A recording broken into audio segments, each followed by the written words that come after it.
Logiciel de programmation Arduino. Donc aujourd'hui, nous allons parler du logiciel le plus utilisé pour la programmation d'Arduino. Donc comme tout microcontrôleur, l'Atmega 328P de l'Arduino Uno a besoin d'un logiciel pour éditer et pour compiler son code de programmation.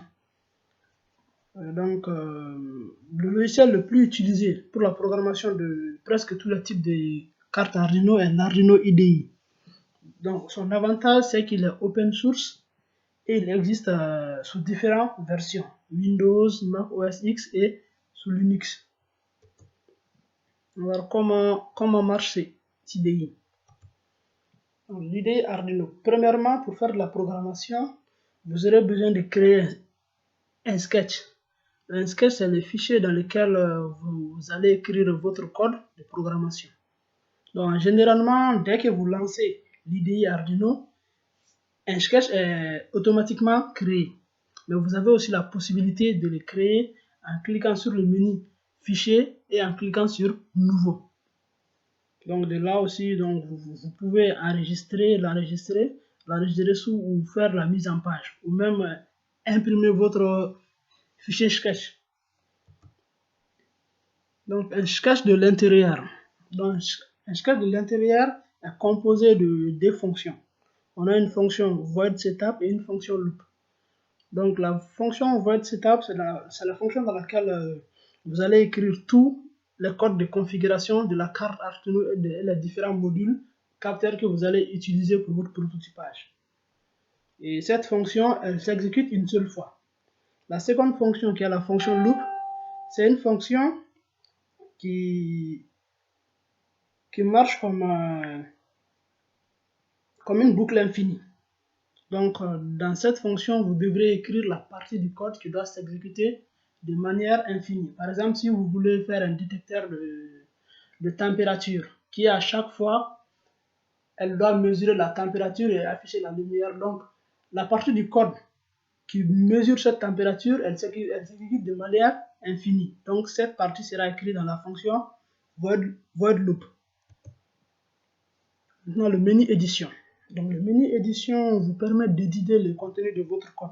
Par exemple, si vous voulez commenter une partie ou décommenter une partie de code, ce qui est très important dans la programmation.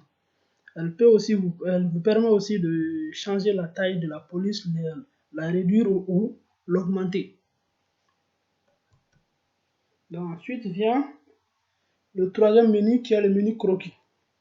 Donc, dans le menu croquis, vous avez la possibilité de vérifier votre code, voir s'il n'y a pas d'erreur de syntaxe et de le compiler en appuyant sur vérifier compiler. Donc une fois que votre code est sans erreur et qu'elle est bien compilée, en appuyant sur téléverser, vous allez envoyer le code de votre carte, vers votre carte Arduino qui va l'exécuter.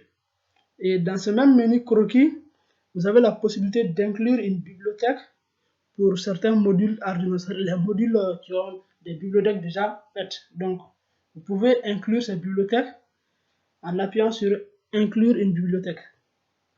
Ensuite, le menu suivant, c'est le menu outils. Donc, dans le menu outils, vous avez la possibilité d'avoir accès au moniteur série. Le moniteur série, c'est une fenêtre qui peut vous servir d'affiche. Par exemple, si vous voulez tester votre capteur de température sans avoir à brancher l'LDC, vous pouvez afficher la valeur captée par la température à travers le moniteur série. Donc, la seconde fonction principale du menu outils, elle vous permet de choisir le type de carte Arduino. Donc, le type de carte Arduino que vous avez branché à votre PC, elle vous permettra de choisir le type. Si c'est Arduino Uno, Arduino Mini ou tout type d'Arduino. Elle permet aussi de choisir le port sur lequel est branché votre Arduino. Parce que si vous choisissez le mauvais port sur le menu outils, donc le téléversement aura un problème. Donc ensuite, vous avez le menu aide. Donc le menu aide, c'est tout ce qui c'est là où expliquer en gros tout le fonctionnement de l'IDI.